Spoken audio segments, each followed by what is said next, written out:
Bueno, buenas noches a todos. Gracias por venir. Hoy es la tercera actividad que estamos organizando con el profesor Nelson da Silva Jr., que él es profesor titular en la Universidad de San Pablo. Es un compañero de larga data de investigaciones y de trabajos conjuntos con el LATEFIP, con el Laboratorio de Teoría Social, Filosofía y Psicoanálisis, que él es uno de los coordinadores en San Pablo. Y bueno, nosotros hace unos 10, 11 años que estamos también en actividades de investigación acá en Lodelar, en la Facultad de Psicología, y hemos hecho una, digamos así, una parcería bastante productiva con, con los compañeros de San Pablo. Entonces, bueno, una actividad más con Nelson. Bienvenido, Nelson, a la conferencia pública, ¿no? Porque hace 2 días que ya estamos con clases de posgrado con él. Así que bueno, la conferencia, el título es Lenguaje Digital y Alienación. Yo lo simplifiqué un poquito. Lenguaje digital y alienación, la politización del desamparo y de la angustia. Él va a discutir eso en relación al texto luminoso de Freud. Así que bueno, muchas gracias, bienvenido de nuevo. Gracias, Guillermo. La reducción quedó muy bien, sí, esta simplificación. Bueno, yo también quería agradecer especialmente a tú, profesor Guillermo Milán, por esta invitación y su cálida acogida, así como al profesor Marcelo Gambini. Y no podría tampoco dejar de agradecer a la Universidad de la República por su generosidad y por abrir sus puertas a voces extranjeras. Esta conferencia concluye un curso que forma parte de una colaboración académica ya sólida y extremadamente fructífera entre la UTELAR y la Universidad de São Paulo, entre Guillermo, Marcelo, yo y la TESFIP a São Paulo. Lamento no poder hablar español con la fluidez que yo quería, así que recurriré más veces que yo quería al portuñol, una opción práctica, por ahora, aunque no muy elegante. Para facilitar la comprensión también. Sí. Sí. Para facilitar la comprensión de que el uso frecuente de la primera persona del plural en este texto no corresponde a un nosotros majestático, aclaro que este texto es el resultado de una investigación a 4 manos sobre los impactos del mundo digital en el psiquismo que llevo a cabo junto a mi amigo y colaborador, el profesor Paulo Bier. Recientemente nos hemos propuesto a estudiar los medios de comunicación digital como herramienta política, subrayando sus construcciones de deseos y creencias, es decir, construcciones que buscan crear un consenso en torno a contenidos, cualidades y predicados de objetos simbólicos, como por ejemplo un candidato a presidente o antidepresivo, tanto fácil. Siguiendo esta línea, pero en sentido inverso, proponemos actualmente una investigación sobre el poder de las infraestructuras mediáticas en la producción de expectativas e experiencias negativas, profundamente vinculadas a capacidad de negación de estos medios.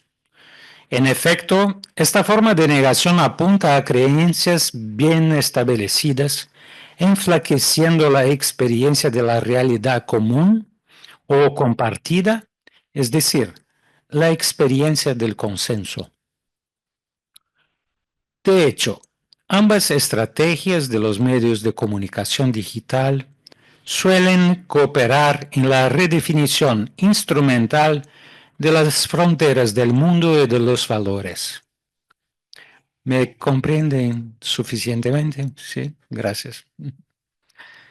Así, la frecuente sensación de extrañeza que se consigue perturbando constantemente las fronteras de la realidad común puede entenderse como una poderosa herramienta de preparación de terreno psicológico para la producción de futuras experiencias afirmativas, en su mayoría con fines políticos.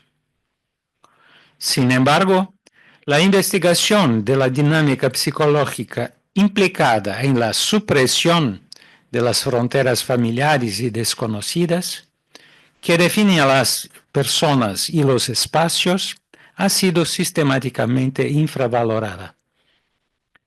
Cabe señalar que precisamente la pérdida de la experiencia de la realidad común es lo que, en la hipótesis de Freud, en este texto, el ominoso, lo siniestro, daría origen al sentimiento de lo extraño, del siniestro, del ominoso, a depender de la traducción elegida para el término alemán das Unheimliche.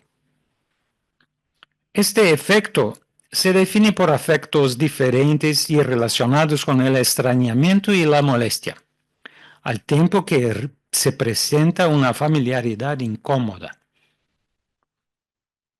Pretendemos situar la función de los sentimientos extraños en una teoría política de los afectos, en la gubernamentalidad neoliberal.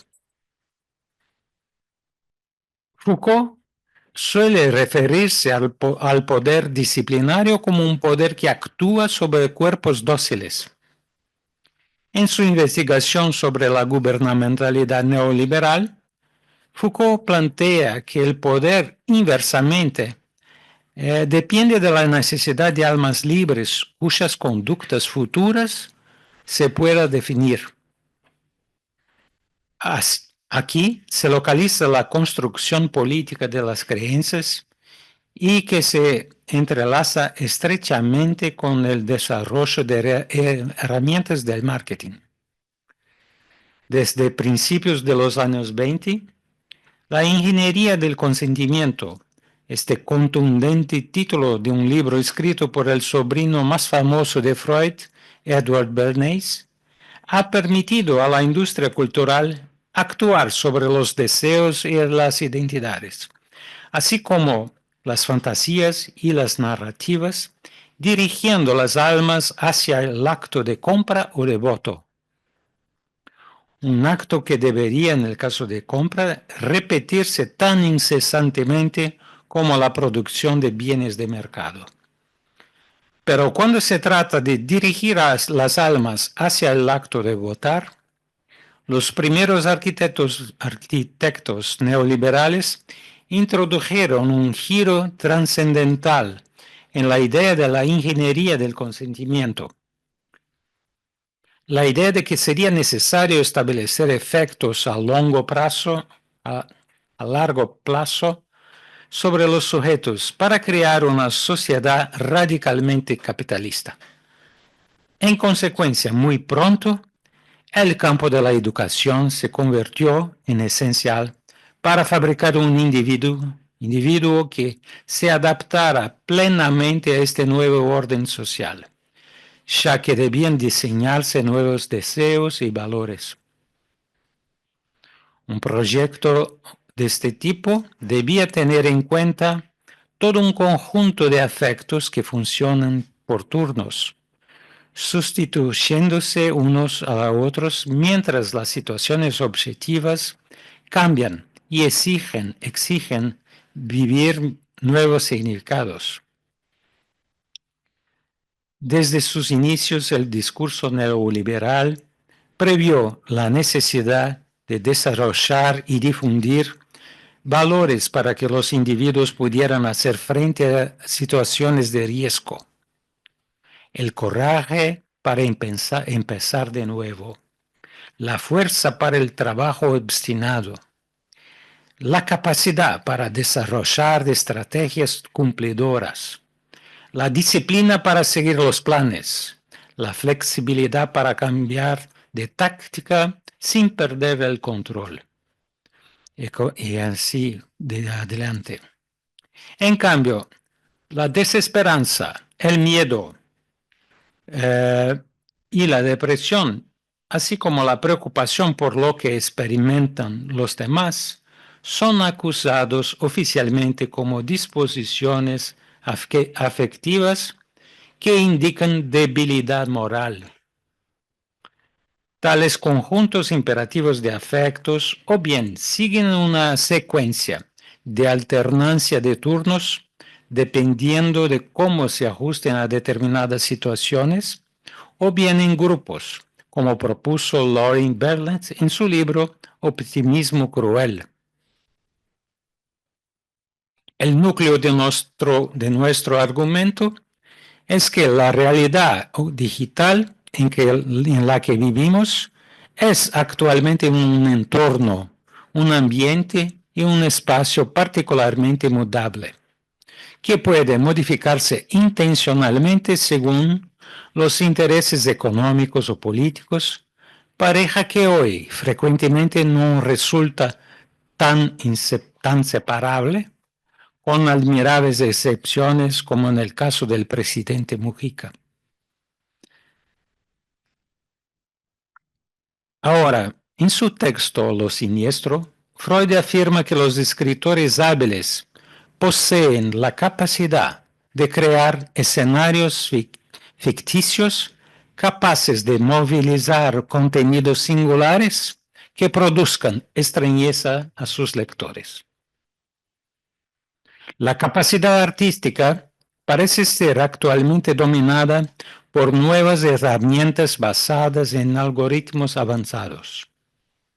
De ahí que la duda y el consenso sobre la realidad puedan ser y de hecho sean utilizados como herramienta de gestión de los afectos.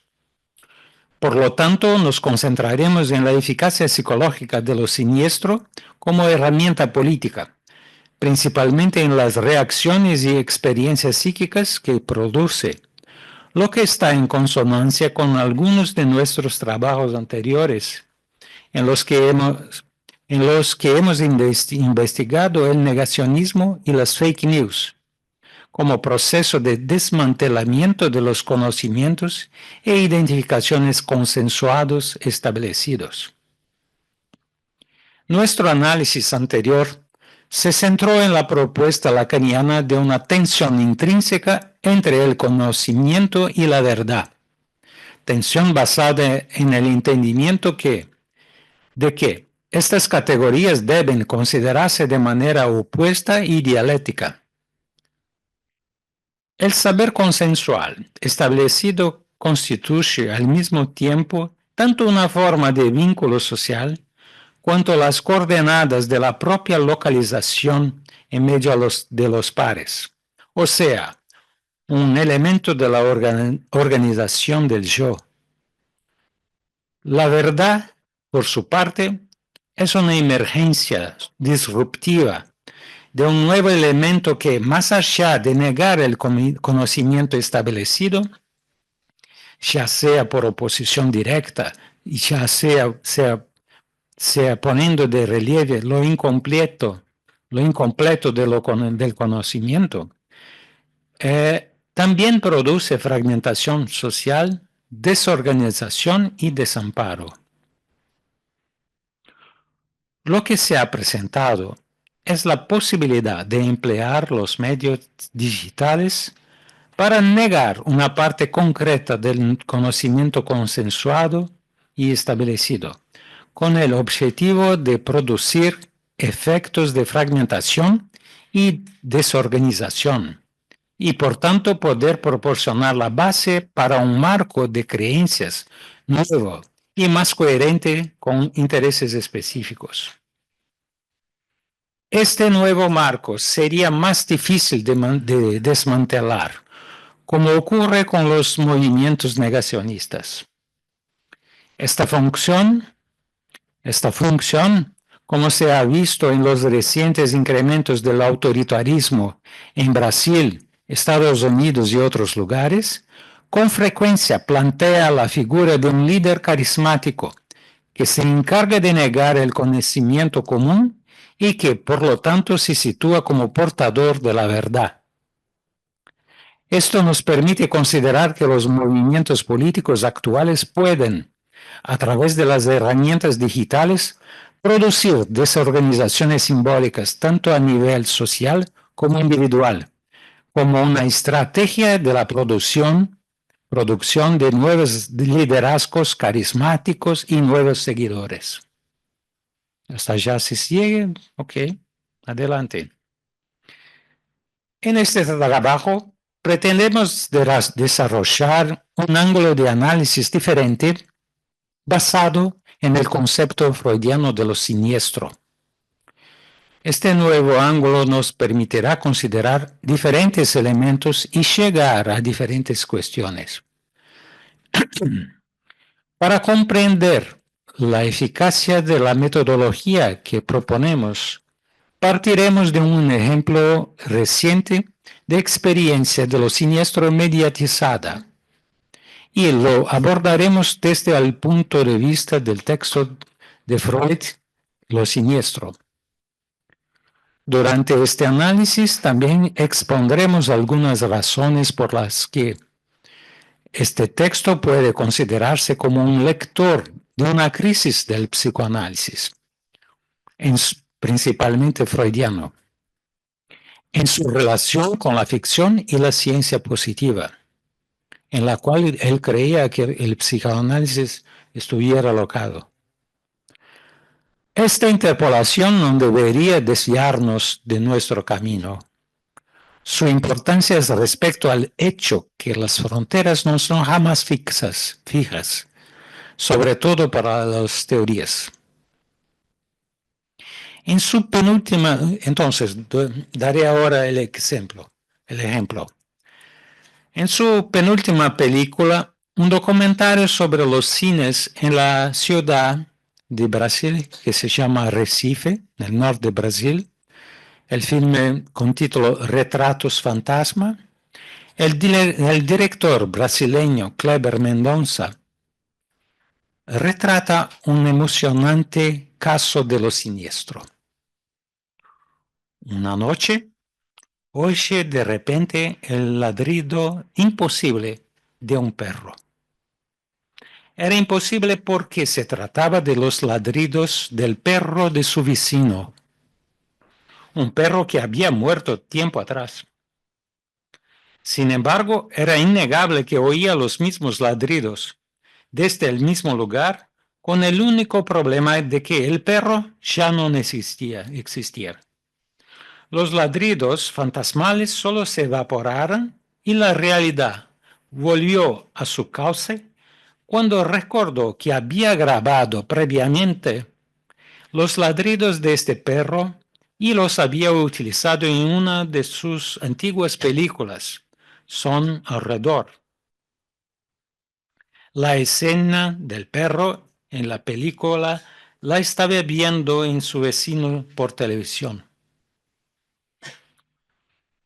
Como tal, los ladridos percibidos pertenecían al perro muerto y una experiencia supuestamente imposible pudo hacerse posible gracias a los triunfos técnicos de los medios de comunicación. Los medios de comunicación pueden engendrar lo siniestro debido a la fidelidad con la que reproducen las huellas de la realidad. Roland Barthes, el intelectual francés, en su famoso texto sobre la fotografía, Cámara lúcida, escribe que la fotografía solo funciona cuando la percibimos no más como una imagen o un cuadro de la realidad, sino como un fragmento o un signo de ella. Así funciona en fotografía lo que él llamó el punctum. Cuando un detalle revela que la cámara ha captado un trozo de realidad insustituible. En este sentido, no solo la fotografía, sino todos los medios técnicos de reproducción actuales son potencialmente inquietantes. La relación entre el modelo original perdido en el pasado y su imagen es problemática, ya que la imagen muestra una presencia obstinada, incluso y especialmente cuando el original ya no existe. La fidelidad que los medios de comunicación muestran a los detalles de la realidad les permite provocar desórdenes relacionales, espaciales y temporales.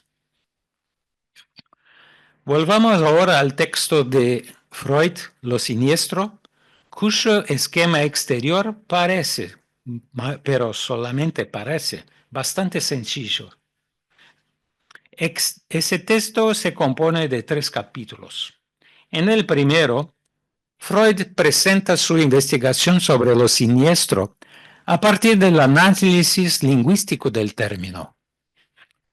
Aquí tenemos una minuciosa exploración léxica de las variaciones semánticas de la palabra, incluyendo el alemán y otros idiomas, salvo el portugués, el español está allá, en lo que podría considerarse un anticipo del notable y actual Diccionario de los Intraducibles de Bárbara Cassin, una gran helenista francesa.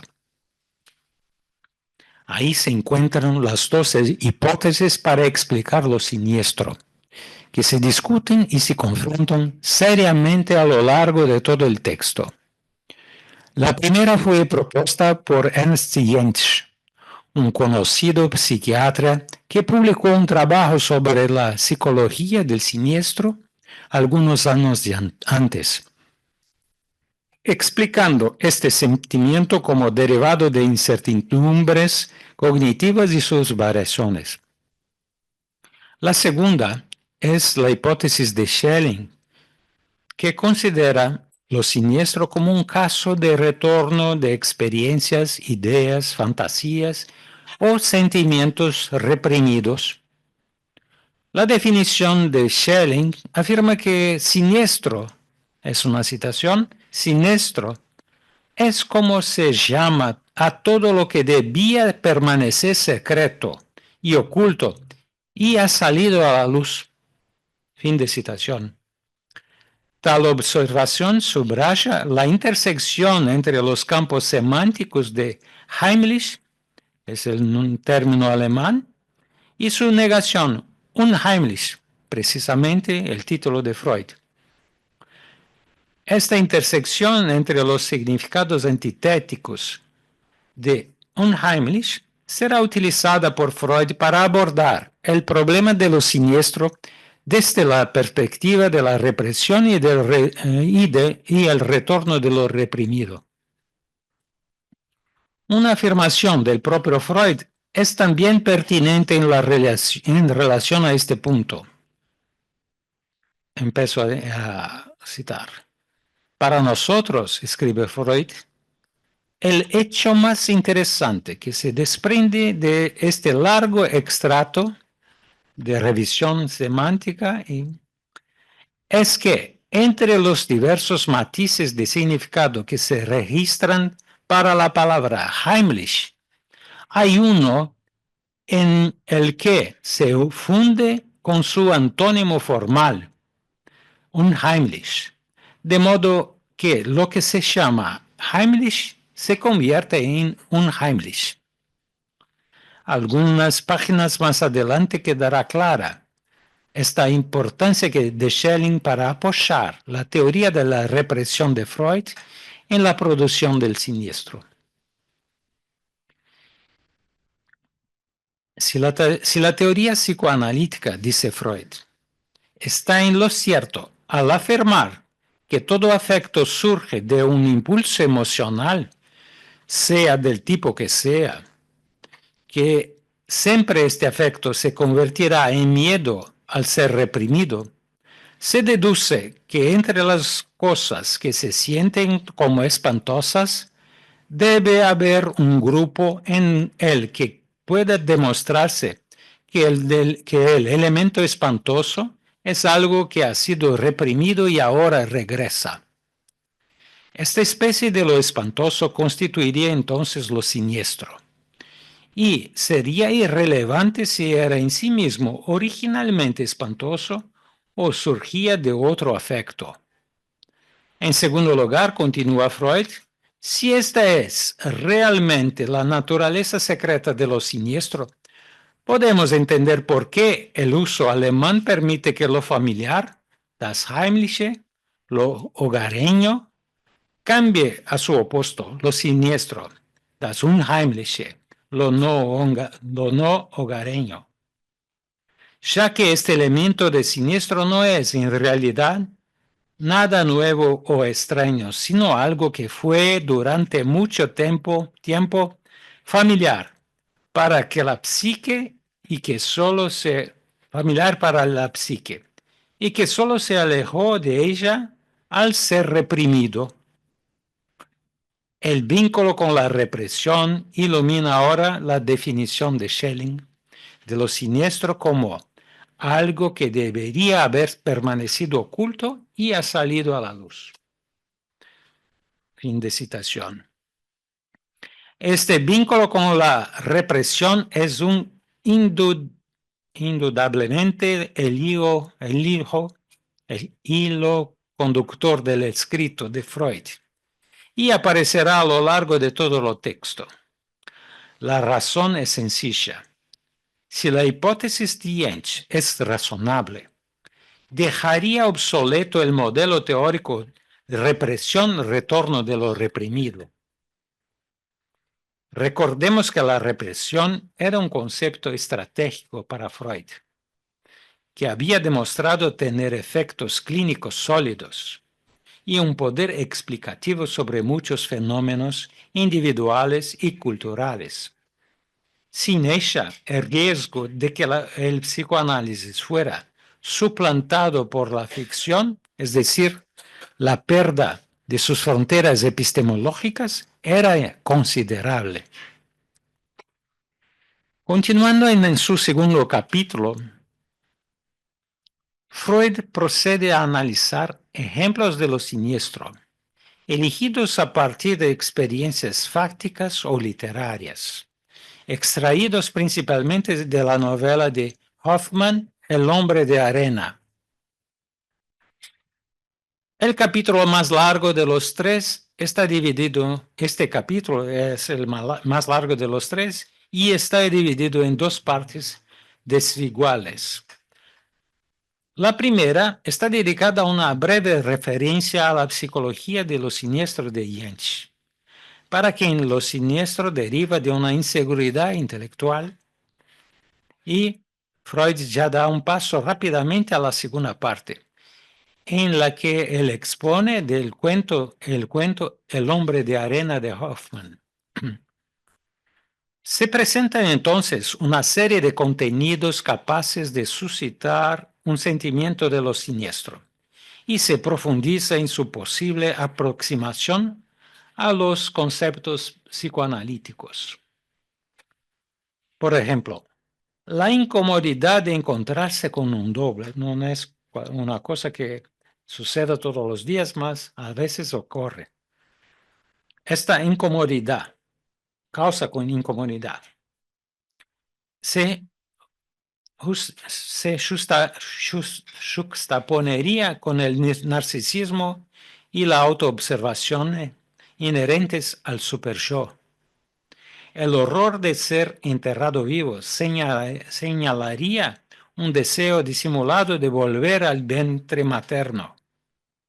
La sorpresa de ver los pensamientos convertidos en realidad sería a su vez un resurgimiento de la omnipotencia de los pensamientos de la infancia. Partes del cuerpo separadas, pero aún animadas, como los ojos y las manos, reproducirían imágenes disfrazadas del miedo a la castración. Quizá sea esta la parte más errática del texto de Freud, pues no hay una línea de pensamiento clara que organice toda esta serie de contenidos. Sin embargo, junto a estos sucesivos intentos de aprender las experiencias de lo siniestro a través de la teoría psicoanalítica, comienza a aparecer un nuevo marco. se compone de dos ideas. Por un lado, las oposiciones entre el deseo y la angustia de la castración, entre la represión y el retorno del reprimido. Y por otro lado, la idea de un retorno a formas de pensamiento primitivas o animistas que fueron superadas por los adultos pertenecientes a la cultura occidental moderna, o sea, embebida de la razón particularmente kantiana. Ahora, esta causa animista de lo siniestro puede resultar, sin embargo, en una clave diferente o independiente de la represión. En efecto, en el tercer capítulo, Freud la relacionará con la hipótesis de Jentsch para lo siniestro, en la que este afecto resulta de un conflicto intelectual de juicios. ¿Todo bien? Si tienen preguntas, por favor, lo hagan. Esclarecimientos. Si no, podemos dejar para el debate después. ¿Okay? Todo bien. Entonces,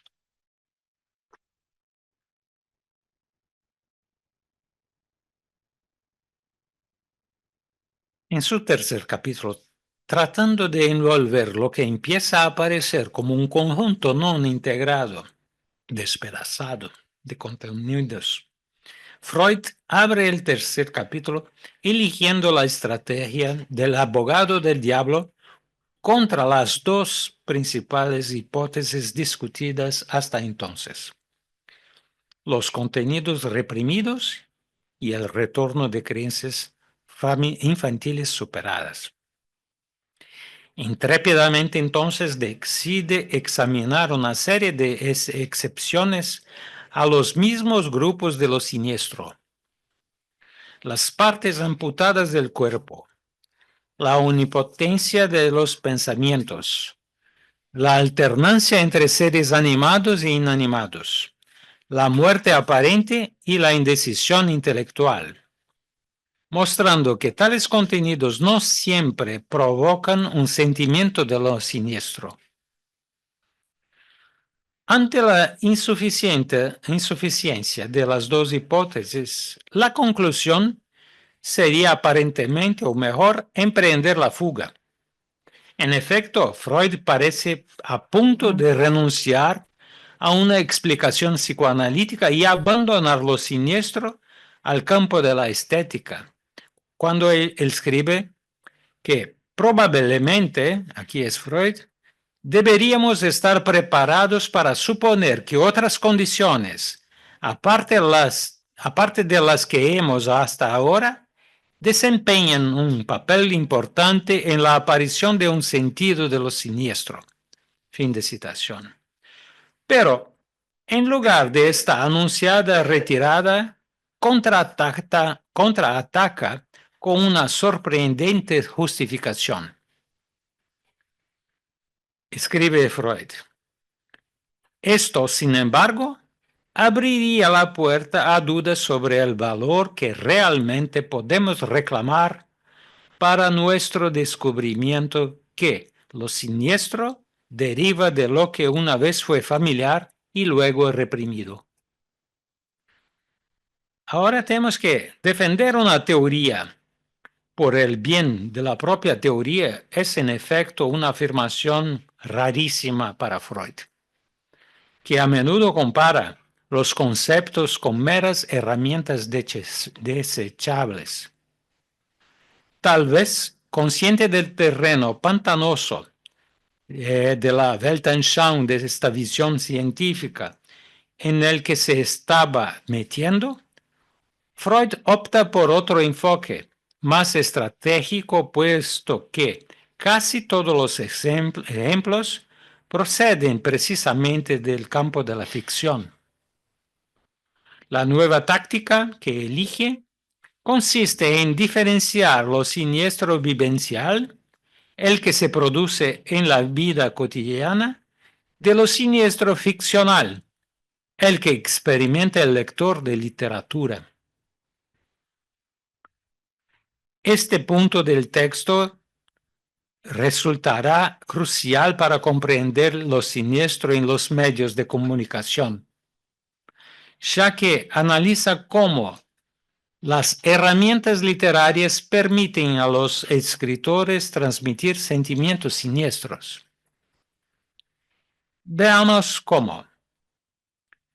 Lo siniestro, escribe Freud, que encontramos en la ficción, en la escritura creativa, la literatura imaginativa, merece ser considerado por separado. Esto porque, según Freud, él está directamente relacionado con una elección que puede hacer el escritor creativo, cual sea, entre las muchas libertades que el escritor creativo puede permitirse, está la de elegir entre presentar un mundo que se ajuste a la realidad conocida al lector o uno que de alguna manera se desvíe de ella. El lector, dice Freud, acepta la elección del escritor en todos los casos. El mundo del cuento de hadas, por ejemplo, abandona desde el principio la base de la realidad común y se compromete abiertamente a aceptar creencias animistas.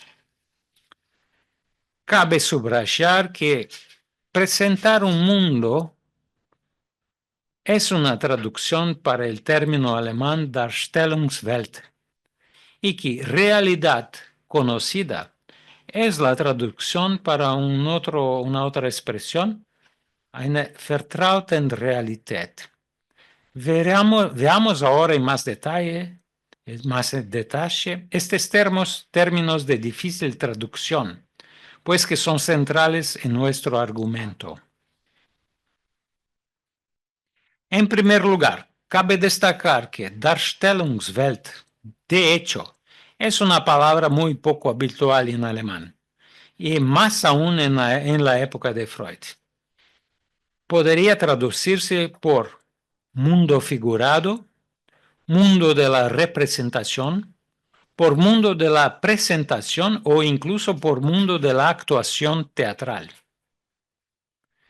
Como se detallará más adelante, tan rico conjunto de significados que se mueve desde el ámbito de la filosofía hasta el del teatro, es una muestra de la problemática central de este texto. En segundo lugar, cabe destacar que la expresión alemana Vertrauten Realität, que quiere decir realidad familiar, puede traducirse solamente como lo conocido, como fue traducida. Pero ella incluye el significado de una realidad en la que tenemos confianza. Ambas expresiones guardan relaciones ambiguas entre la realidad objetiva y la forjada, esenciales en lo siniestro ficcional. Freud define el mundo figurado como la realidad forjada por el escritor.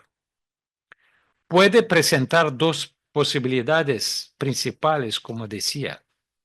Un mundo francamente poético e imaginario, como en los cuentos de hadas, o la verosimilitud con nuestra realidad familiar. Si el escritor elige el primer caso, el mundo imaginario, el lector no reaccionará con un sentimiento de extrañeza, ni siquiera cuando se enfrente a sucesos sobrenaturales e irreales. En este caso, escribe Freud, es imposible que el cumplimiento de los deseos, la existencia de poderes secretos, la omnipotencia de los pensamientos y la animación de lo inanimado, todos ellos lugares comunes en el cuento de hadas, produzcan un afecto inquietante, ya que La sensación de lo inquietante solo puede surgir si existe un conflicto de juicio sobre si lo que se ha superado y no merece más crédito, no puede, después de todo, ser posible en la vida real. Sin embargo, si el escritor opta por presentar su mundo figurativo a semejanza de nuestra realidad familiar, se apropia de una poderosa herramienta para crear efectos inquietantes. En este caso, explica Freud, a todas luces, el escritor se ha posicionado en el terreno de la realidad común.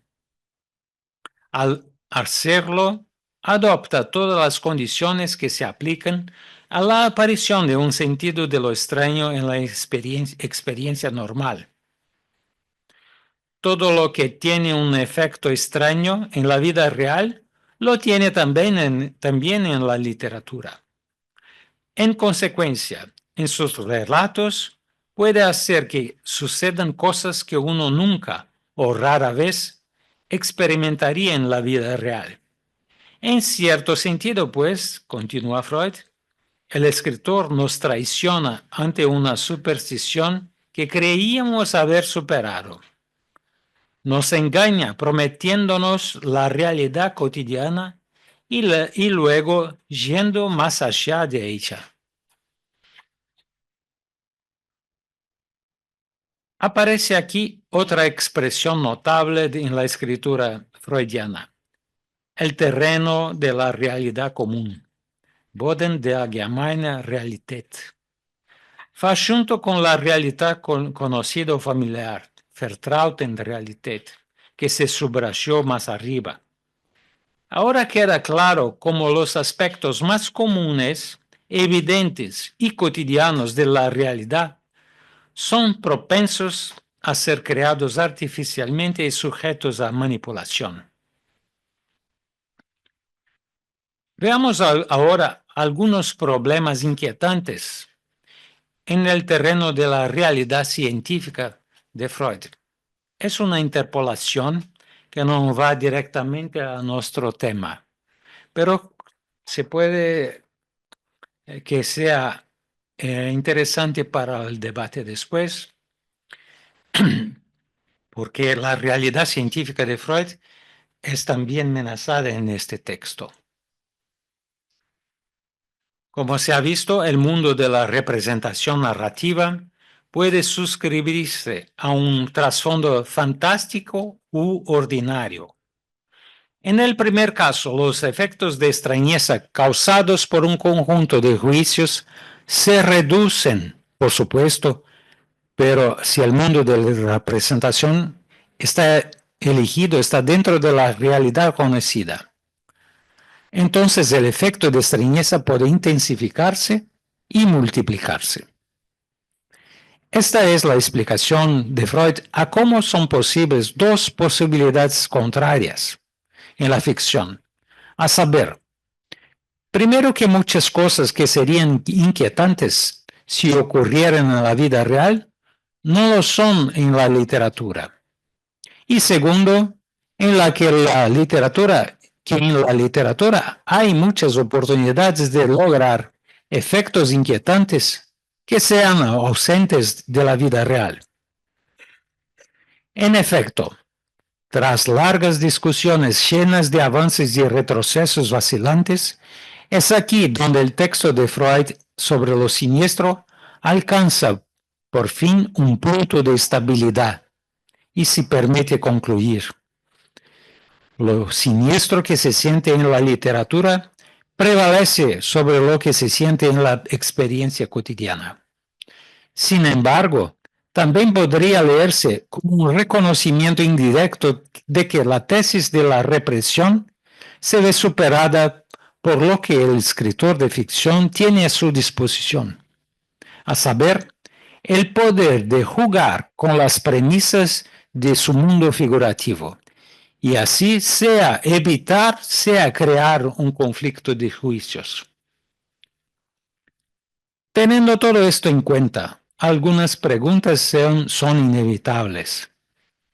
¿Por qué Freud se negó a reconocer esta conclusión como siendo la naturaleza de un núcleo común que nos permitiría distinguir lo siniestro dentro del campo de lo espantoso?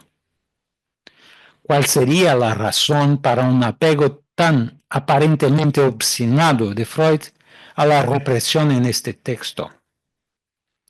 De hecho, el argumento de Freud parece presuponer que una limitación de la teoría de la represión podría amenazar al psicoanálisis en su totalidad. Es cierto que la represión, en comparación con otros conceptos importantes, tenía la distinción de ser considerada la piedra angular de su teoría. Una distinción que no se concedió, por ejemplo, al inconsciente. Un tipo neutro de inconsciente, como en el caso de los recuerdos latentes, que sin embargo son siempre accesibles a la conciencia, fue admitido por Freud sin problemas de fondo. A Freud lo más importante era el inconsciente reprimido y sus efectos patológicos. De hecho, esto es lo que está en juego en su discusión sobre las causas de lo extraño. O sea, la peligrosa admisión que existe una forma patológica de inconsciente sin relación con la represión. Esta forma de inconsciente patológico se centraría en el enjuiciamiento de los conflictos, dejando obsoleta, al menos parcialmente, la idea de un inconsciente reprimido. En este caso se podría buscar la laguna o más exactamente las líneas débiles en el cristal de su teoría. La primera línea débil se relaciona con un momento en que el pensamiento freudiano estaba en la frontera de cambios más radicales, de los cambios más radicales que sufriría en su historia. Si consideramos su ubicación dentro de la obra freudiana, este texto se encuentra en el límite entre importantes cambios en su perspectiva. Es el caso, por ejemplo, de las profundas modificaciones de su teoría pulsional y su sorprendente revolución en las concepciones sobre la vida y la muerte. Su modelo del aparato psíquico también iba a cambiar en pocos años, no solo para admitir un lugar para el super-yo, sino también todo un espacio para las pulsiones. En la teoría psicoanalítica de Freud se abría una nueva y amplia vía de posibles interacciones entre las pulsiones y la conciencia, el yo y el super-yo, una vía que soslayaba la represión y sus efectos sintomáticos. En este sentido, cabe aún mencionar la proximidad temporal de lo siniestro con dos teorías contrarias sobre la angustia, lo que puede considerarse un cruce del Rubicón epistemológico en el pensamiento freudiano. A saber, la distinción entre verdad material y verdad histórica, que retrocedió en las relaciones sobre el psicoanálisis y la ciencia positivista. Los efectos de tal distinción solo ganarían calidad años más tarde, particularmente en dos textos tardíos, Construcciones en psicoanálisis y Moisés y el monoteísmo.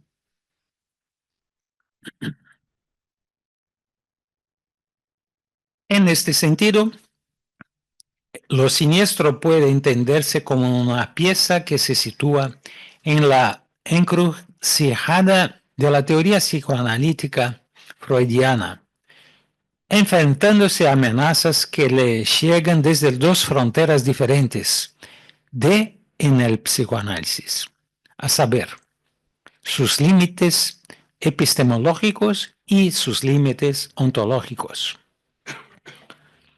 Desde la perspectiva freudiana oficial, lo siniestro es un efecto de creencias infantiles y primitivas que, con el tiempo, parecen irrumpir en nuestro mundo moderno y kantiano, exigiendo que sean reconocidas como iguales a otras percepciones de nuestra realidad comúnmente compartida. Este enfoque se asienta firmemente en el terreno epistemológico cotidiano, es decir, no causa problemas, que suele reducir toda irracionalidad a una debida solución racional. Sin embargo, la ficción no obedece a las premisas científicas de Freud y a su metafísica kantiana. En este sentido, la ficción también acecha al terreno de la realidad científica común. El texto de lo siniestro puede leerse como una teoría explicativa de los fenómenos siniestros, pero también como un texto sintomático, el síntoma de un conflicto, o al menos de una incompatibilidad entre la ficción como objeto de racionalidad y la ficción como amenaza para la racionalidad en la teoría psicoanalítica freudiana. Un conflicto de juicios siempre tiene dos límites posibles aquí. El primero es una frontera entre los juicios comparables, pero opuestos, que luchan por decidir si su objeto es real o imaginario. Pero hay un segundo límite, que es una frontera entre este campo de batalla, el falso y lo verídico, y la imposibilidad misma de decidir si algo es real o irreal.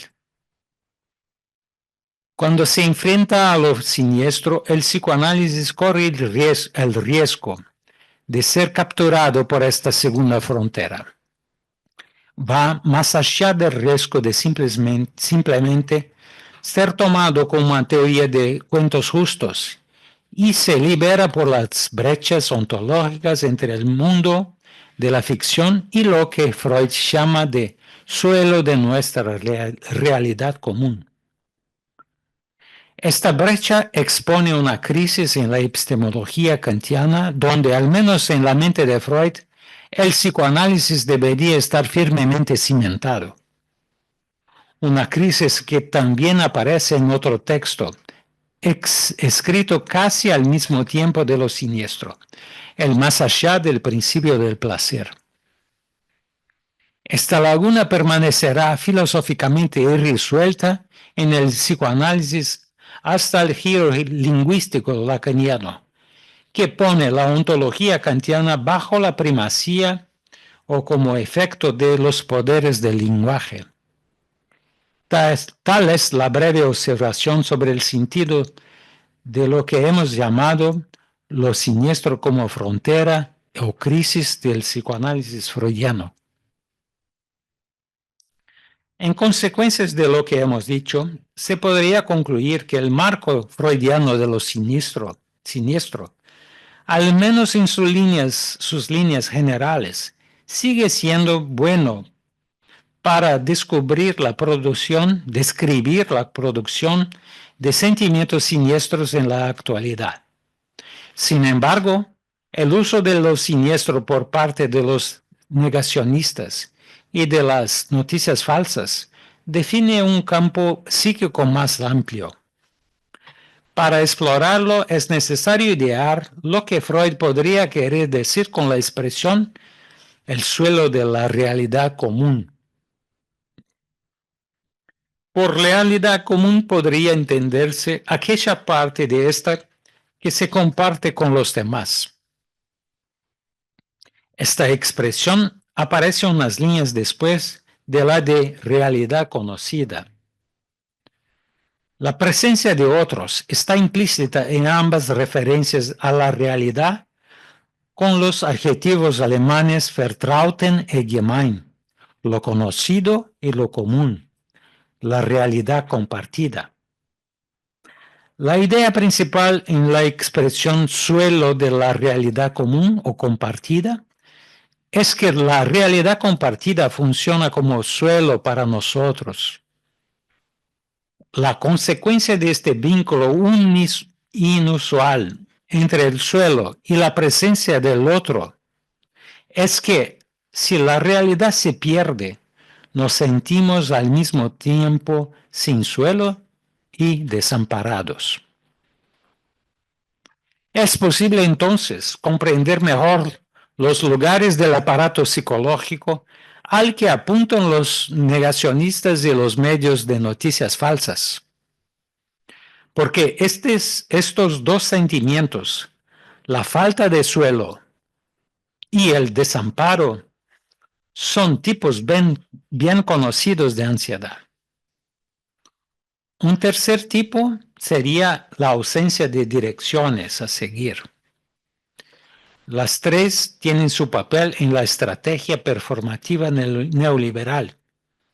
Y no es una sorpresa que las construcciones positivas de valores se aprovechen de este tercer tipo de ansiedad, la falta de direcciones a seguir, muy suavemente.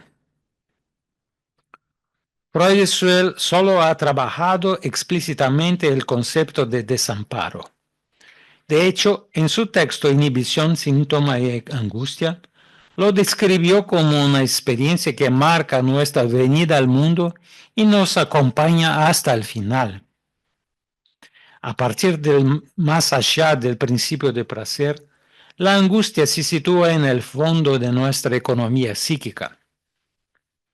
Solo a través de la sabia presencia de un prójimo que ayuda, como dice Freud, alguien que sea sensible a nuestra desesperación, podemos tolerar esta angustia de fondo. Pero como ese otro que ayuda no siempre está ahí, no podemos dejar de evocarlo e impregnar la realidad con apelaciones a este otro, por vías metafóricas y metonímicas. Desde el punto de vista freudiano, la realidad no puede separarse de la ayuda del otro.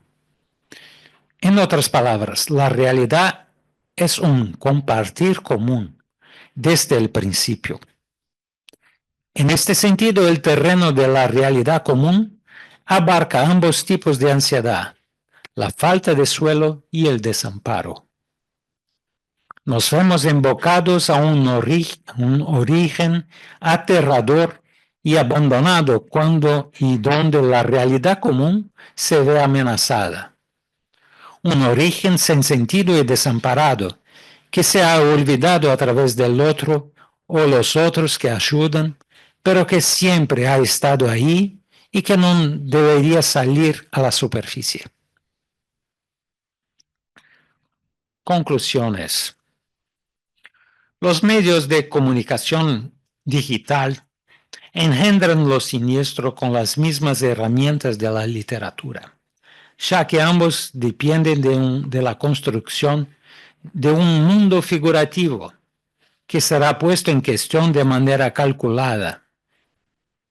De hecho, podemos encontrar en las campañas negacionistas y de noticias falsas que desbordan cada día a las redes sociales los mismos dos pasos descritos por Freud como herramientas del escritor de ficción. En primer lugar, la creación de un mundo artificial a semejanza de la realidad común. Y, en segundo lugar, la creación de inestabilidades en este mismo mundo, difuminando la experiencia de la realidad de las personas y provocando así la falta de suelo y el desamparo. Sin embargo, existe una diferencia importante entre el lector que experimenta la situación inquietante, examinada por Freud en su texto, y el usuario de las redes sociales, sitios de Internet, aplicaciones de teléfonos inteligentes, etc. Mientras que el lector puede cerrar su libro y dejar de leer en cualquier momento, el sujeto contemporáneo forma parte de su entorno digital. En otras palabras, no puede detenerse el juego, no puede detener el juego. En cierto modo, el entorno digital disuelve la diferencia entre lo que Freud llama lo siniestro experimentado y lo siniestro literario. Pues puede decirse que el mundo de fondo y silencioso en el que se desenvuelve el sujeto contemporáneo es casi completamente artificial. El resultado es una experiencia de desamparo mucho más intensa en los medios de comunicación que en una experiencia de lectura.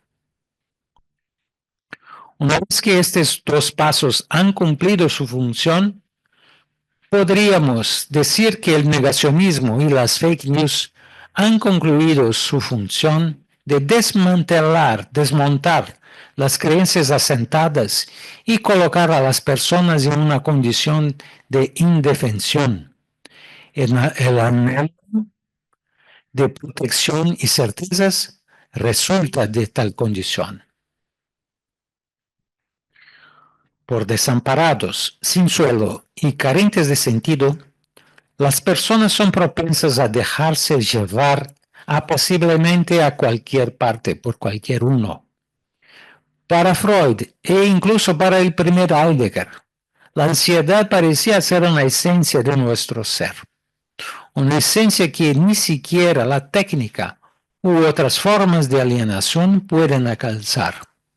Ahora, como ha dicho Lacan, la ansiedad parece haber vuelto a cambiar de anclaje. Ha sido capturada por un incesante circuito de goce al servicio de la gubernamentalidad neoliberal y utilizada como herramienta para remodelar las creencias colectivas. Hoy en día, los cúmulos afectivos compuestos por la exposición crónica a la falta de suelo y al desamparo se han convertido en una herramienta decisiva para la fabricación neoliberal del consentimiento, y entre ellos los sentimientos inquietantes han obtenido una primacía imprevisible. Muchas gracias.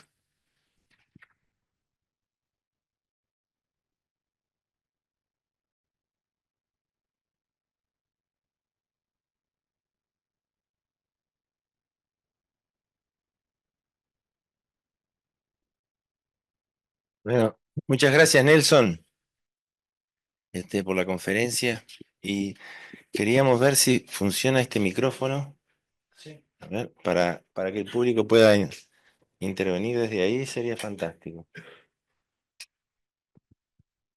Sí, Bien, creo que bárbaro. también está conectado.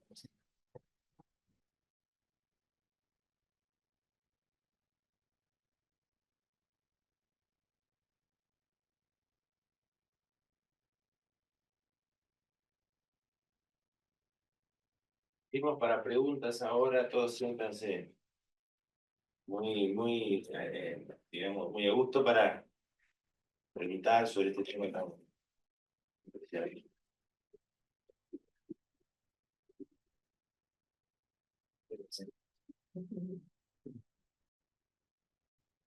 Muy bueno.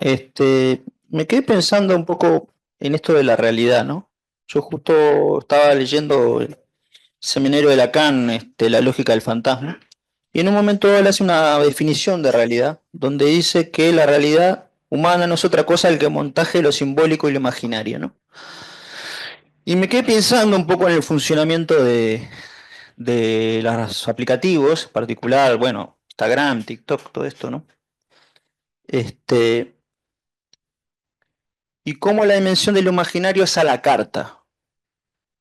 O sea, tratando de poner interrogación en lo que esto de realidad común, una realidad a la carta. O sea, la dimensión imaginaria es a la carta en el sentido que, bueno, si me interesa, no sé, ver represas, me va a mostrar represas. O si me interesa ver ovnis, me va a mostrar ovnis y así por delante. Y cómo, digamos, la manera esta articulación en el presente rompe justamente el consenso por ser a la carta. O sea, lo que me presenta como la realidad es en función de la relación que tengo como usuario con el aplicativo, ¿no? O sea, ya no hay un sensus commun en la transmisión de imágenes o simbólicos. Cada vez menos, de alguna forma, ¿no? Y pregunto en función del límite entre lo ominoso y lo no ominoso, ¿no? O sea, que también me parece que tiene que ver con lo común y lo extraño. O sea, ¿en qué medida, por ejemplo, para mí, no sé, para mí el terraplanismo es absolutamente ominoso, pero digamos, para un terraplanista no lo es, evidentemente. ¿Se entiende un poco, o sea, cómo de alguna manera pensar de que se produce una dimensión ominosa, pero al mismo tiempo se puede producir la anulación del ominoso porque hay una ruptura del sensus commons? Exactamente, Marcel, exactamente. Yo, es precisamente lo que yo tenté de exponer aquí, que la destrucción del consenso es una parte importantísima de la creación del consenso en una nueva dirección, que sea interesante. Justamente la afirmación o la superación del siniestro por la parte de grande parte de las personas que ahora creen ciegamente en el hecho de que la Tierra sea plana, es ya un síntoma, una realización de los dos pasos. O sea, el proceso se ha completado. Hay un detalle que no he desarrollado aquí, es que un mecanismo muy poderoso es la creación de grupos en el ambiente de la media social. La creación de grupos que son concordantes, que tienen personas concordantes entre sí. La técnica para creación de esto hoy es muy desarrollada. Esto es importantísimo cuando se trata de la creación de una nueva realidad.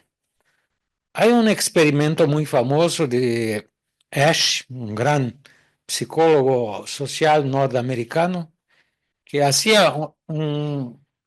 hice un experimento así. Se metían en acuerdo con 9 estudiantes que debían responder erróneamente que de 3 líneas, la más corta sería considerada por ellos la más grande. El experimento incluía un alumno de esta facultad que no había sido instruido así. Después de hacer muchas repeticiones, llegó a proporciones increíbles como, y había una orden. El alumno que no participaba de la combinación previa era siempre el último a responder. Había algunos que se sentían muy mal y aún así respondían que la línea más pequeña era la más pequeña. Otros se decían en duda. Una parte decía que todos los anteriores tenían razón. La más pequeña era decir, aquella que era la más grande. Y Ash logró hacer este experimento con muchas maneras diferentes y logró establecer una proporción que no me recuerdo más la cual, yo creo que 8% de los estudiantes siempre estarían de acuerdo ciego con los que habían previamente escogido la respuesta equivocada. Esto demuestra el poder del grupo, de la consensualidad de un grupo para convencer un integrante nuevo. Es un buen ejemplo para que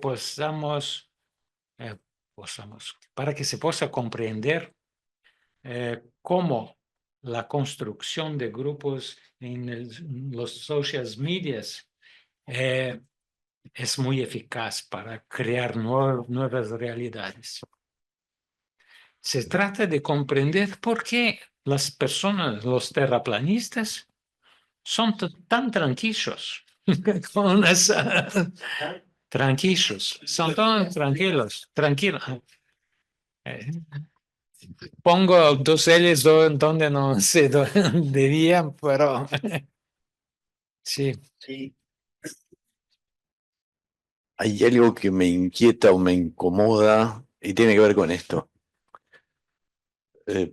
Por un lado, la afirmación de que, bueno, en verdad la realidad es solo un montaje, ¿no?, de lo simbólico y lo imaginario. ¿Esto quiere decir siempre fue, no hay otra cosa? ¿Se entiende? Porque parecería esto. Si efectivamente la realidad es siempre un montaje, entonces el consenso mayor solo asegura un tipo de dominación sobre las creencias que afirman esa realidad. Sí. Esta otra ruptura genera ruptura respecto de este consenso, pero tiene la misma dinámica que este consenso, visto de esa manera. ¿Se entiende?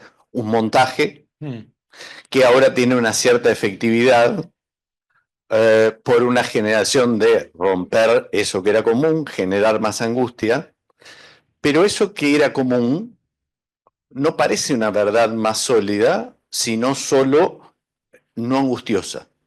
¿Se entiende? Sí, creo que sí. Entonces el mecanismo parece no cambiar en la producción. Entonces parecería que lo que podría ser como, o se podría señalar como crítica de esa diferencia, es el grado de dominación que produce sobre los sujetos y la capacidad o no de autonomía. ¿Va por ahí o no? Bueno, es una pregunta difícil, pero me haces a pensar en dos cosas. La primera es aquello que al que me referí en el comienzo de este texto, cuando dije que el conocimiento es una cosa de inspiración lacaniana. El conocimiento se opone dialécticamente a la verdad. Conocimiento y verdad en Lacan no son mutuamente compatibles, no pueden existir en el mismo tiempo. Si en vez de Lacan tomamos a Foucault, la relación es mucho más complicada entre conocimiento y verdad. No hay exclusión mutua siempre. Lacan aquí se muestra ser un teórico, tal vez un filósofo, en cuanto Foucault es siempre uno que trabaja con la historicidad de los fenómenos. Este es muy interesante porque aunque la observación de Lacan sea muy interesante para ser aplicada en los fenómenos de producción del siniestro, del luminoso, ¿por qué? Hay una nueva verdad. Entonces, la antigua era un engaño. Tentábamos trapacear. Esto yo lo oí. Sí, todo esto ha empezado con una experiencia muy personal de revelación. Alguien que yo tenía en cuenta. Un día me llegó con una copa de agua, pidió para observarse. Yo no veía que yo por acaso veía una curva en la copa de agua. Naturalmente no veía una curva. Veía los bordes, una curva, pero no era aquello que quería. Y poco a poco comprendí que para él esta era una prueba que la Tierra era plana y era absolutamente tranquilo sobre este punto. Después empezó a enviarme pruebas visibles, sacadas del mundo imagético de la Internet. Pruebas indubitables. Poco a poco comprendí que no había cómo contestar, porque finalmente él me explicó que desde siempre, desde poco la iglesia había se mancomunado con la ciencia para hacernos creer que la Tierra era esférica y que ahora solamente la verdad venía a la superficie. Entonces, es toda una construcción paranoica, si quieres, pero ¿dónde se apoya esta construcción? Sino en la consensualidad de un grupo muy grande que produce estas pruebas, que ha creado un enemigo y una teoría común, es que la tranquilidad es visible.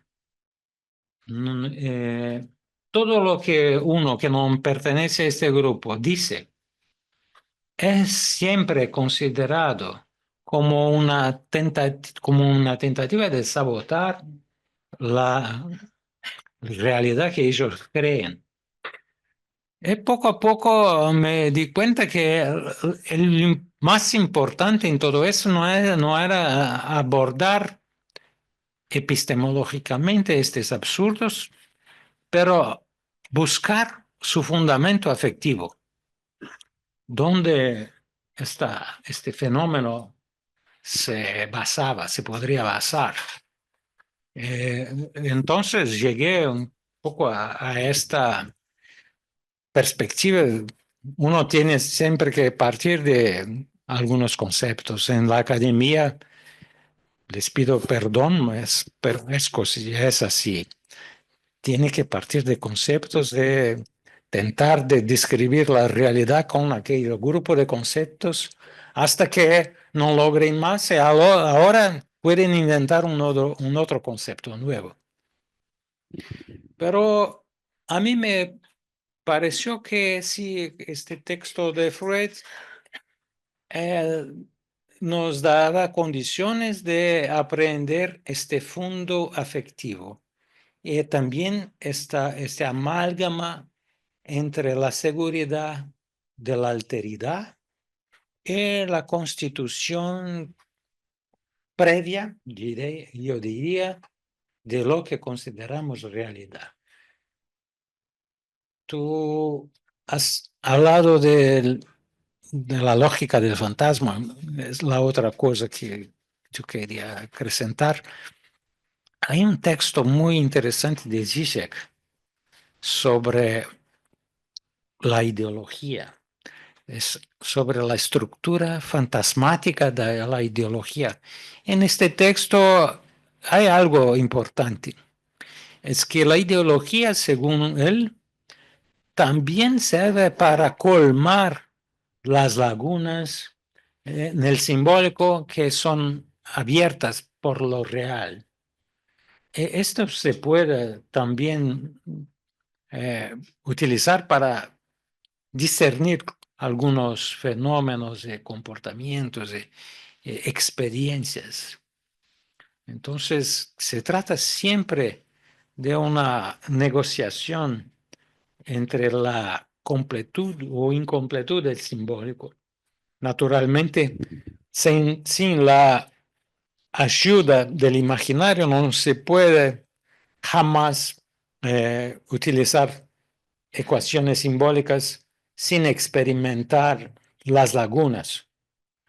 Es el imaginario que colmata todo eso en un todo coherente y vivible.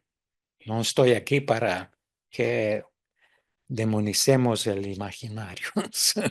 Solamente que sí, sí. Ah, no, no, no, nada. Sí.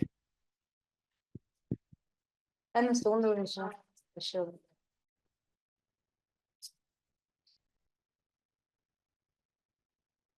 Hola. Yo lo quiero llevar un poco a el desamparo en las infancias. A raíz de un ejemplo que viví hace poco, trabajo con niños de 10 años y me contaron sobre un video en TikTok que están viendo de que mataron a una influencer en México. Y bueno, esto de politizar el desamparo, ¿no? En relación a lo digital. Leí un artículo en donde un autor o autora, no sé, Sayak Valencia hablaba del gore del capitalismo, el gore como esa estética de cine en donde hay mucha sangre y no lo siniestro, digamos, todo eso que como un elemento estructural del capitalismo hoy en día y lo ligué automáticamente a las redes sociales y esta falta de, sí, de educación digital de responsabilidad política y de los adultos, ¿no? Que los niños están re desamparados y en las lógicas de lo digital son consumidores nomás. Entonces no van a considerar las vulnerabilidades psíquicas de las diferentes etapas etarias que consumen. Solo importa que consuman, ¿no? Y me quedé con esto rondando, ¿no? Como el desamparo de los niños y las niñas, las infancias, en esta lógica de las herramientas digitales y bueno, y todo lo siniestro y lo violento que se consume allí. Gracias, gracias. Esto confirma muy claramente lo que yo estoy desarrollando, en fin. Pero yo por mucho tiempo creía que la buena palabra sería consumidores en esta experiencia. Poco a poco me di cuenta que la palabra consumidores crea la ilusión que hay siempre que lo más importante se pase tras el convencimiento, la persuasión y el acto del utilizador. Y lo que estoy intentando desarrollar es que no es en este nivel lo que ocurre de más importante. En la actual técnica de manipulación subjetiva. Porque que se trate precisamente de niños, no es más un acaso.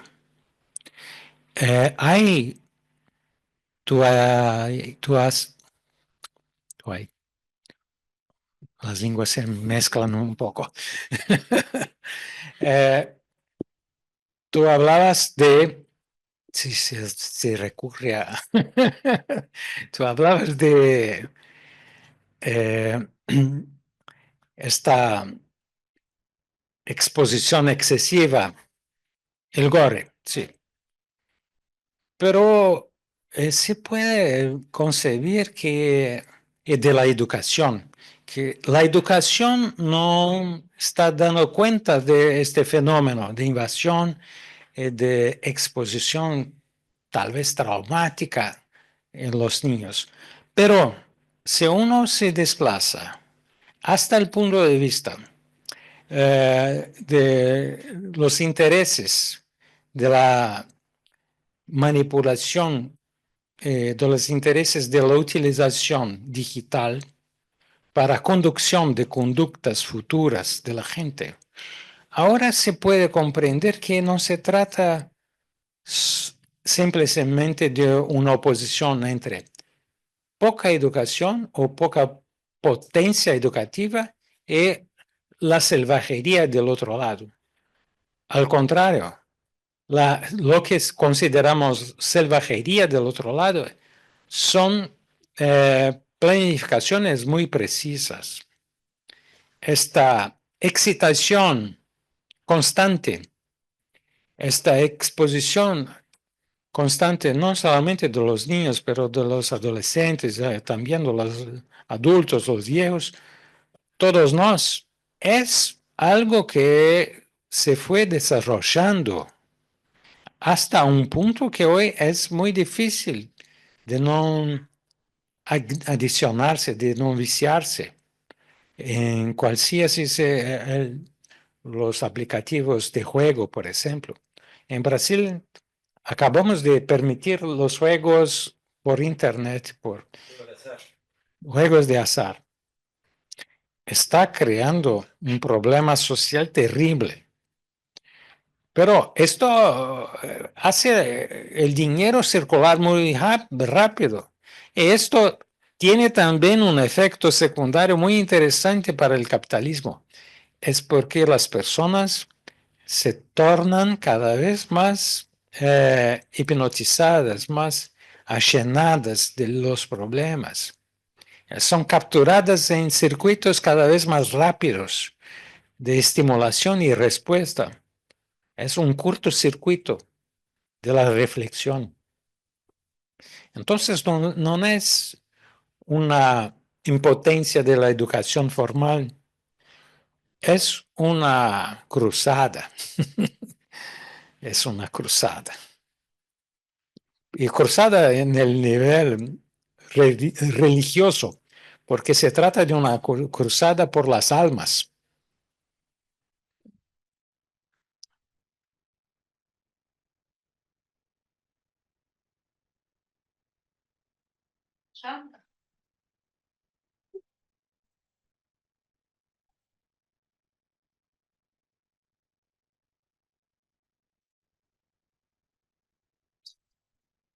Buenas noches.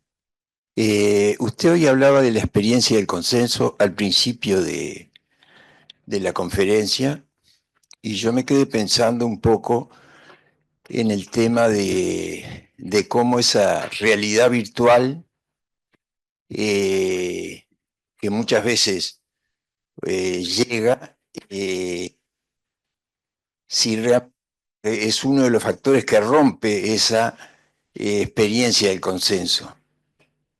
Y, por ejemplo, me acordé de los antivacunas, de los que negaban la pandemia, y también me quedé pensando en la que se dan todos esos cambios. Por ejemplo, desde el punto de vista científico, algunos hablan de que lo que antes llevaba 10 años, ahora se hizo 2.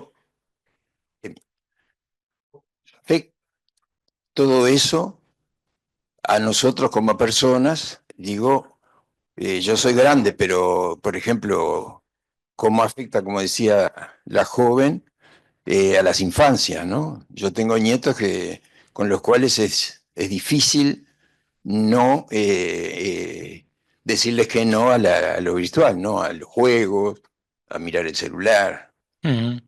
Muchas gracias. Gracias, gracias.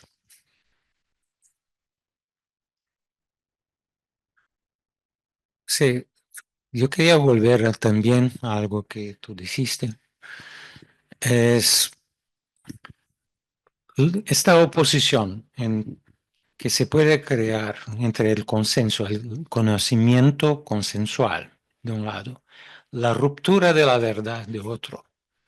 Se aplica muy bien, dependiendo del punto de vista, a una teoría de la ciencia, la teoría de la evolución científica de Thomas Kuhn. Basa toda la construcción de la verdad en esta idea de consenso. Pues bien, yo creo que nuevamente el aporte Foucaultiano es muy más interesante en este punto, porque esta idea de Kuhn nos llevaría a impases, porque, bueno, no es por el mero facto de consenso que se puede volar en aviones, venir de Brasil hasta acá o hasta Europa. Esto no puede ser un efecto de consenso. Hay algo en el conocimiento científico que es independiente del consenso.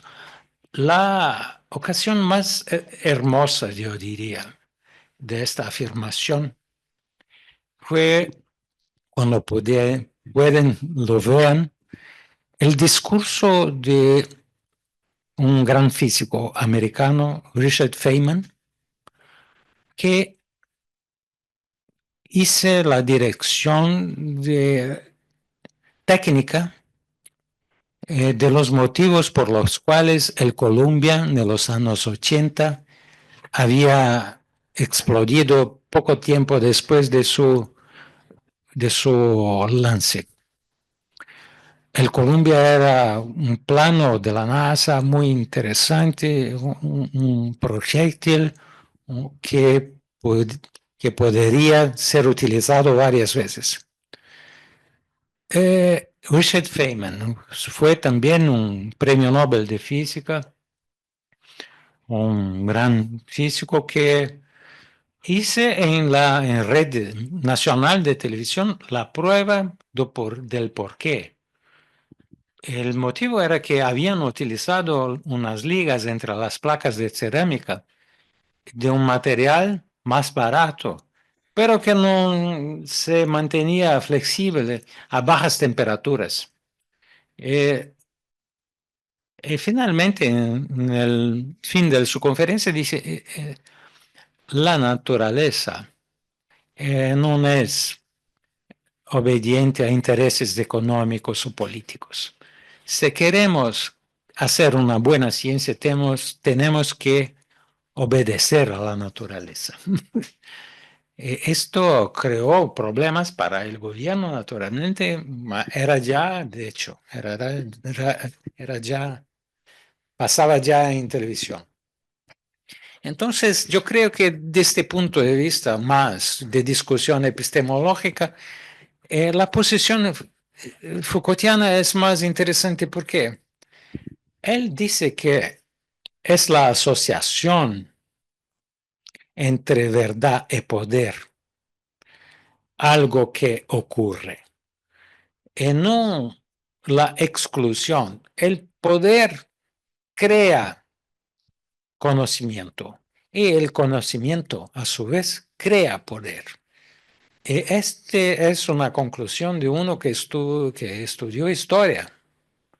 Estudió cómo se pasaron las evoluciones del conocimiento y cómo estas evoluciones de conocimiento sea crecieron, se desarrollaron, sea por falta de organización institucional, se estimularon. Entonces, no hay solamente esta oposición que no el ciudadano común experimenta. Sea es todo ficción, sea es todo solamente la realidad. Del punto de vista de Foucaultiano, hay esta articulación sistemática y esta mutua determinación.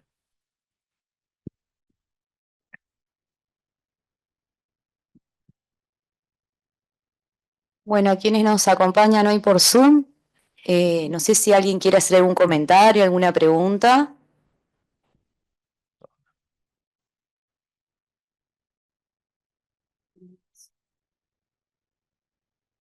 También.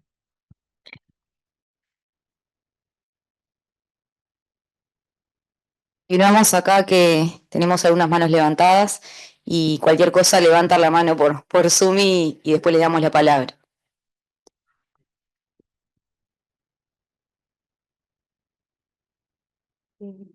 Bueno, gracias por la exposición, estuvo muy buena. Yo iba como a retomar esto de que justo se habló de las infancias, pero pasa en general en las redes sociales, que este efecto de excitación, ¿no? Que es como una estrategia porque la excitación requiere una descarga y el deseo requiere un otro. Entonces, de algún punto es algo que termina borrando el lazo, el otro, ¿no? Lo que hoy vos hablabas de goce, ¿no? Hay como un goce desanudado del otro. y cómo esta idea que vos traías de consenso, ¿no? O sea, frente a una estrategia de borramiento del otro, ¿no? Se produce como estos consensos que ponen a los sujetos en un conflicto epistémico, ¿no? O sea, esto del experimento que vos traías. Hay un grupo de gente que sabe que algo es errado, pero dice que eso es verdadero, y hay otro que termina diciendo que eso es verdadero sabiendo que es falso, ¿no? Entonces, en todo este escenario de esto que vos decías como este piso, este suelo, como inestable, que genera desamparo. No sé, o sea, no tengo como una afirmación en sí, pero a mí me parece como importante ver esto como, ¿no? Esa estrategia de excitación que quiere generar las redes sociales y cómo a los sujetos quedan desamparados también, ¿no? Cuando se empieza como a difuminar el lazo con el otro y entonces empieza a permear estos discursos de consenso, de negacionista, con fake news, ¿no? Que los vuelve más vulnerables de algún punto. Sí, sí.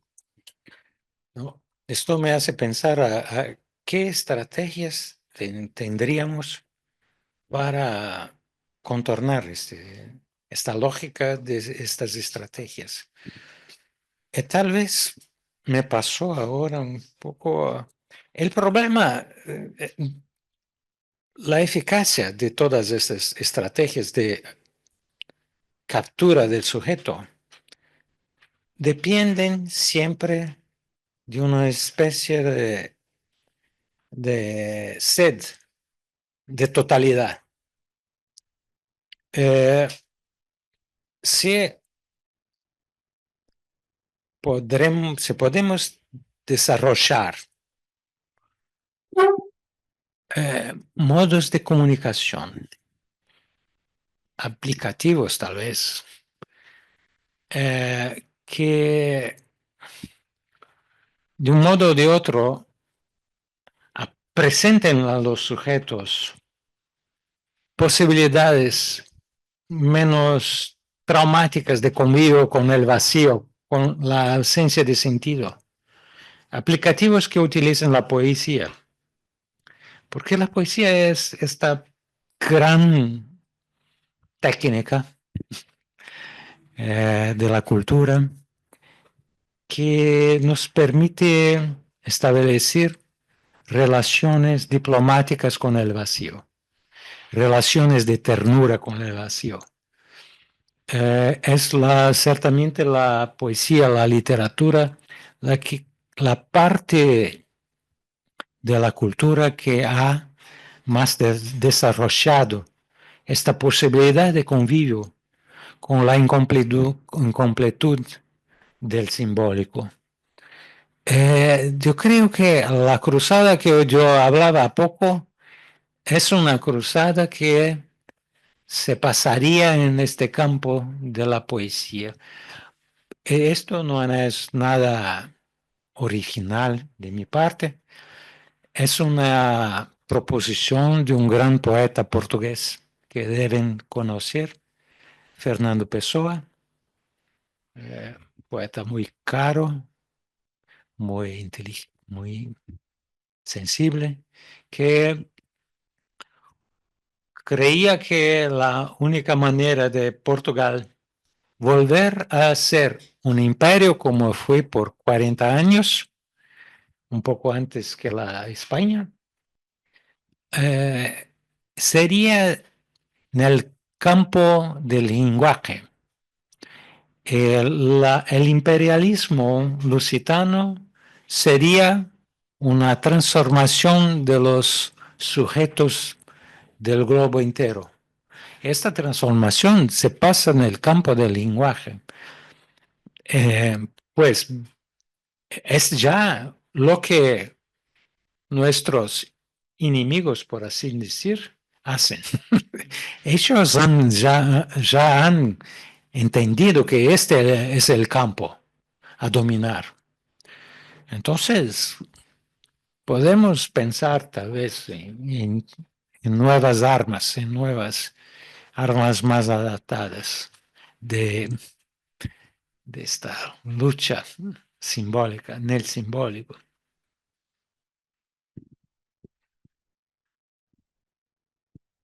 Sí. Okay.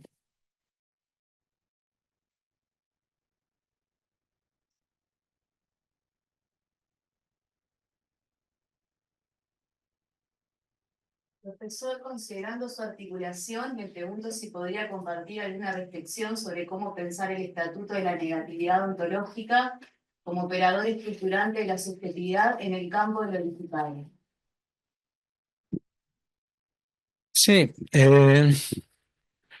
no sé si cuando tú hablas de negatividad ontológica, estás pensando en Heidegger, probablemente sí. Pero, pues, si tomamos a Heidegger como el organizador de esta cuestión, se puede conducirla un poco más la discusión, se puede conducir esta discusión, porque en su primer libro, Ser y Tiempo, Heidegger de hecho puso la negatividad ontológica, es decir, que el ser, el propio ser, era constituido de una incompletud,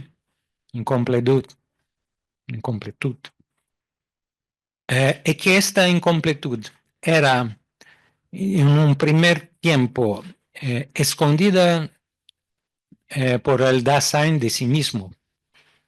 Y en un segundo tiempo era posible de que el Dasein de cada uno fuese llamado por esta incompletud en materia, por la forma de angustia, el llamado de la angustia, un llamado absolutamente silencioso.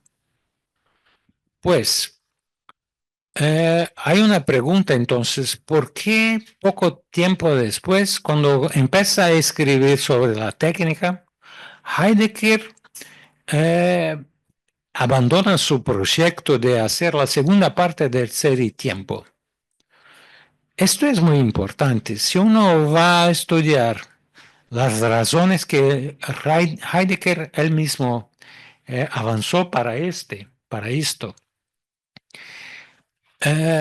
la primera cosa impresionante es que él dice que la técnica se transformó en una gramática mundial, una gramática de explotación y acúmulo. Esta gramática era más importante que el velamiento y desvelamiento de uno, porque el desvelamiento del propio fundamento sin fondo del Dasein, Heidegger lo creía que sería una posibilidad de revolución, de constitución de un pueblo. Él llamó a esto de una apropiación de una autenticidad. Pues, el fato es que todo este sueño de Heidegger se fue agua abajo cuando poco a poco se dio cuenta que no, que la técnica era ya algo más diseminado y capilarizado en la vida de todos, porque estaba incrustada en el lenguaje, en la visión, en el modo como la gente veía la naturaleza. Era un modo ya diverso del modo anterior. El río donde la gente iba para descansar había se transformado en un potencial turístico de explotación. Y todo esto es una manera de ver que no es accesible a la angustia, según Heidegger. Entonces la angustia, o sea, la negatividad ontológica a nivel individual, fue abandonada por Heidegger. Pero, sin embargo, esta figura de la negatividad ontológica vuelve en su segunda filosofía Cuando empieza a comprender que la única manera de hacer frente a esta situación sería la poesía, sería se poner a la escucha de envíos poéticos, porque era la única manera de no creer a esta diseminación y capilarización absoluta del modo instrumental del ver y del pensar y del sentir. No sé si era en esta dirección que habías pensado, Augusto Bronceado, pero fue lo que pensé. Sí. De repente, antes de terminar, ¿no? Que ya estamos casi las 9, bueno, un comentario sobre lo que acabas de decir en relación a esa una especie de fusión o indiscernimiento entre lenguaje y técnica. O sea, tal vez demoramos mucho en darnos cuenta que el alfabeto es una técnica, de lenguaje, las gramáticas, ¿no? Estamos usando todas esas metáforas, bueno, de la gramática del deseo, la gramática de esto, la gramática del otro, y ya la gramática trae en sí mismo, en su definición, ¿no? La idea es la introducción de una técnica del lenguaje, ¿no? La creación del lenguaje y la producción del lenguaje como un instrumento técnico, como un instrumento de producción de realidad, ¿no? Eso por un lado.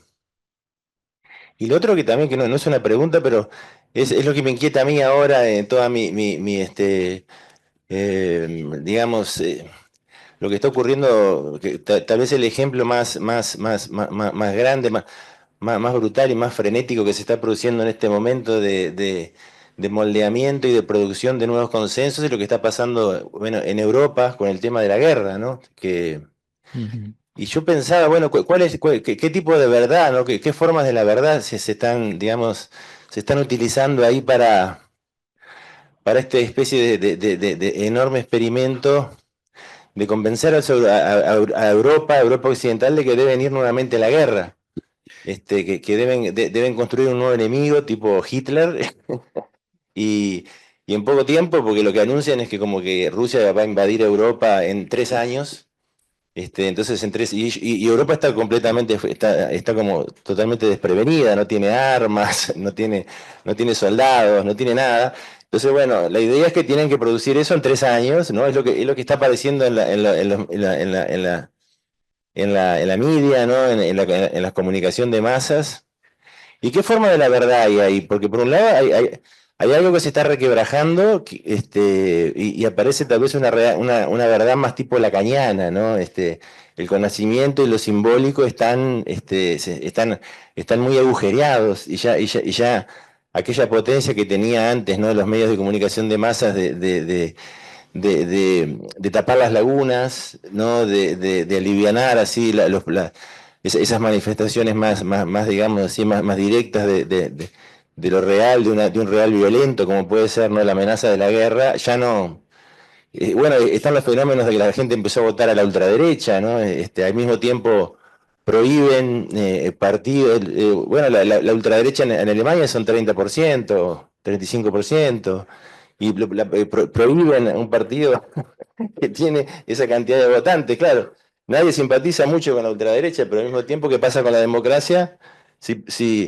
Si declaramos, no terroristas, pero hay una palabrita un poquito más suave que identifica, ¿no? Como, no me acuerdo cuál es en este momento, esa condición del partido de ultraderecha alemán. Por otro lado, sí, obviamente, formas de la verdad y producción de la verdad vinculada al poder. Precisamente de eso se trata, ¿no? De empezar a inducir una verdad belicista, un nuevo consenso belicista en Europa. No sé, yo hago ese comentario nada más un poco no, porque, claro, acá en Uruguay, ¿no? Vos sos brasileño. Llega el imaginario que tenemos que todo llega un poco atrasado, atenuado, ¿no? primero lo sufren a los fenómenos así, ¿no? Lo sufren en Argentina y en Brasil, y cuando llegan acá nosotros ya más o menos, a veces ha funcionado, otras veces no. Pero bueno, me parece que ese fenómeno de la guerra, ¿no? Y del belicismo actual, ¿no? Que se está empezando a imponer, es como un fenómeno demasiado grave y demasiado como para dejarlo, ¿no? Como para hacernos los distraídos. Gracias, Nelson. Gracias, Guillermo. Si alguien quiere otra pregunta. A ver. Muchas gracias por la ponencia, muy lindo. Más que una pregunta, un comentario. Me hizo acordar una conferencia con Paula Sibila en el Congreso Internacional de Psicología, donde ella hablaba de cámaras de eco, ¿no? Donde esos grupos están constantemente retroalimentándose y Sí, creando una realidad paralela, ¿no? Donde se afirman entre ellos. Y a mí me parecía como que no entendía la inocencia, ¿no? De estas personas para creer, ¿no? En cosas que son falsas. Por ejemplo, el terraplanismo, ¿no?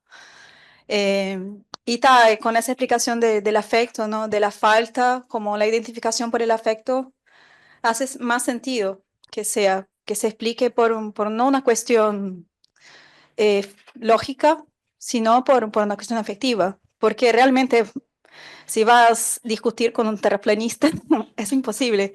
Otro día, un conocido que también es terraplanista estaba diciendo que mira al horizonte y vemos llano, miramos al mar y vemos recto. Entonces, eso es una prueba, como el vaso de agua que decía.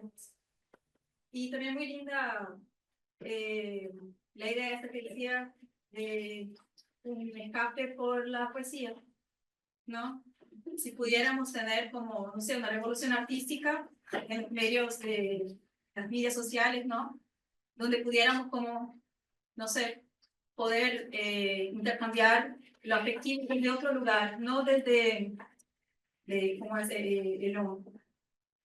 No me acuerdo la palabra que usaba Freud, luminoso, no desde lo luminoso, sino desde lo afectivo más profundo, ¿no? sí, sí. Gracias. Sí. Una cosita. Perdón, se desconectó el micrófono. Permiso. Así llega.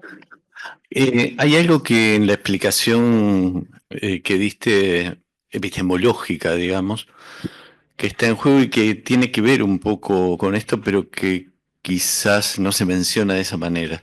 Pero una cosa es el consenso general construido trabajosamente, creativamente, imaginariamente, y que de alguna manera juega o transita sobre la angustia y la aborda colectivamente y negociadamente.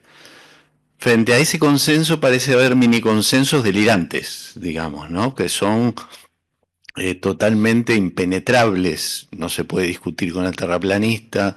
Me acuerdo una explicación religiosa de alguien que decía que Dios había creado todo y los fósiles, sí, los creó con los fósiles también, digamos, ¿no? Era una salida maravillosa. Claro, porque creó todo y los fósiles no eran la prueba de la evolución, eran la prueba de que Dios había creado todo con los fósiles, incluidos los fósiles, ¿no? Engañar, claro, entonces hay como ese grado de delirio que vuelve imposible ese contacto con el otro, real, ¿no? Algo de lo que ella decía, y también lo que ella decía sobre las maneras en que se cubre delirantemente esa incapacidad de abordar la angustia. Y algo que vos habías planteado también, ¿no? Cómo se mata el papel de la angustia y el dolor como algo que puede ser efectivamente una herramienta mucho más revolucionaria que simplemente algo a aplacar, ¿no? Eso nomás. Muchas gracias.